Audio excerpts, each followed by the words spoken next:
दोस्तों, स्वागत है आपके YouTube चैनल श्री राम दूत में। सज्जनों, हमारे धार्मिक ग्रंथों में एक जगह वर्णन आता है। ब्रह्मा जी कद्रु के ज्येष्ठ पुत्र शेषनाग जी को कहते हैं कि हे शेषनाग, आप में असीम बल है, त्याग तपस्या इसका कोई सानी नहीं है। समस्त जगत में आपकी जय जयकार है। तो क्यों ना आप धरती का भार अपनी शीश पर उठाएं, अपने फनों पर धारण करें।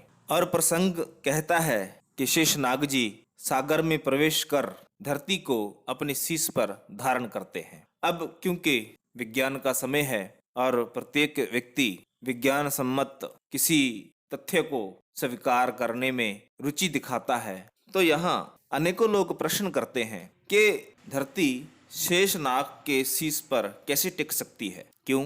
क्योंकि धरती तो ब्रह्मांड के अंदर उपग्रहों के साथ अपने अपने गुरुत्वाकर्षण के सहारे मानो हवा में लटकी हुई गेंदों की तरह है। अगर धरती को शेषनाग ने अपने शीश पर उठाया हुआ है, तो शेषनाग ने स्वयं को कहां पर टिकाया हुआ है। उदाहरणतः मैंने अपनी शीश पर एक बोरा उठाया है। मैं उस बोरे को अपने शीश पर तभी तो टिका सकता हूं जब मैं स्वयं धरती पर टिका होऊंगा। शेषनाग ने धरती को शीश पे टिकाया। अब क्योंकि धरती तो ब्रह्मांड में स्वयं लटकी है, तो शेषनाग कहां पर खड़े होकर धरती को उठा पा रहे हैं? क्या शेषनाग धरती के साथ स्वयं भी लटके हुए हैं? तो यहाँ पर तर्क समझ में तो आता है, प्रश्न उचित भी लगता है। और क्योंकि वैज्ञानिक स्तर पर धार्मिक ग्रंथों का यह प्रसंग थोड़ा झुठलाता सा प्रतीत होता है, तो हम यह घोषणा करने में समय नहीं लगाते कि धार्मिक ग्रंथों में समस्त कथाएं कपोल कल्पित हैं, निराधार हैं। सज्जनों,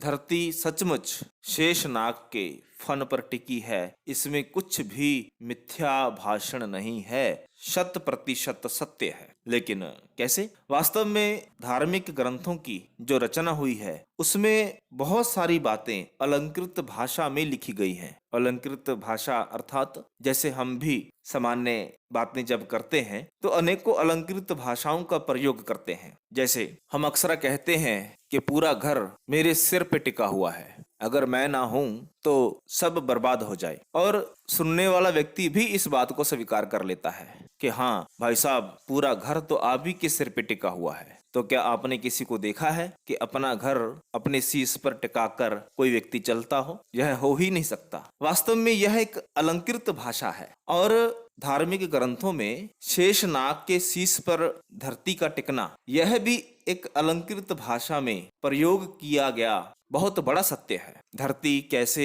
शेषनाग के शीश पर टिकी है, आइए इस पर हम विवेचना करें। वास्तव में शेषनाग शब्द में 3 शब्दों का संयोग है, शेष जमा ना जमा गा। जो हिंदी व्याकरण अथवा हिंदी भाषा के विद्वत जन हैं, वे जानते होंगे कि इन शब्दों के कुछ अर्थ हैं। जैसे शेष, इसका अर्थ क्या? जो बचा है, रह गया है, बैलेंस है, शेष।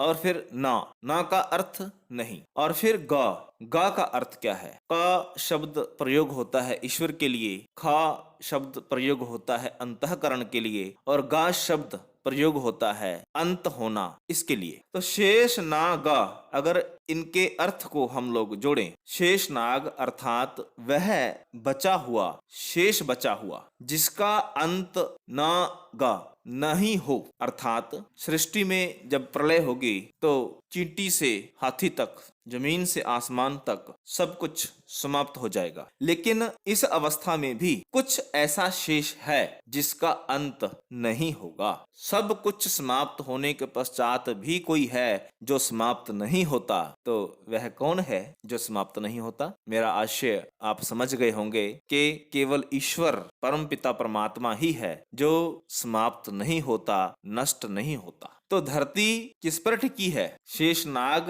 अर्थात भगवान, अर्थात भगवान के सिर पर टिकी है, अर्थात भगवान की शक्ति से टिकी हुई है। इसलिए धार्मिक ग्रंथों में कोई भी तथ्य ऐसा नहीं जो मन घड़ंत हो, कपोल कल्पित हो। समस्या यह नहीं कि धार्मिक ग्रंथ में कुछ लिख दिया, समस्या यह है धार्मिक ग्रंथ में लिखा हुआ समझने के लिए हमारे पास ना बौद्धिक अस्त्र है ना ही आत्मिक अस्त्र है। क्योंकि इन धार्मिक ग्रंथों को जिस अवस्था में लिखा गया है वह अवस्था ध्यान की उच्चतर अवस्था का नाम होता है, और उस अवस्था में जो कुछ भी अनुभव करके दिव्य दृष्टि द्वारा जो कुछ भी देखकर महापुरुष अनुभव करते हैं वे कलम से लिपिबद्ध कर देते हैं, और उन अनुभवों को जब संकलित किया जाता है तो उनको धार्मिक ग्रंथ की संज्ञा दी जाती है। और इसको अगर समझना है तो सर्वप्रथम हमें उस अवस्था तक पहुंचना होगा जो अवस्था हमारे ऋषि मुनियों की होती है, हमारे संत महापुरुषों की होती है। और इसके लिए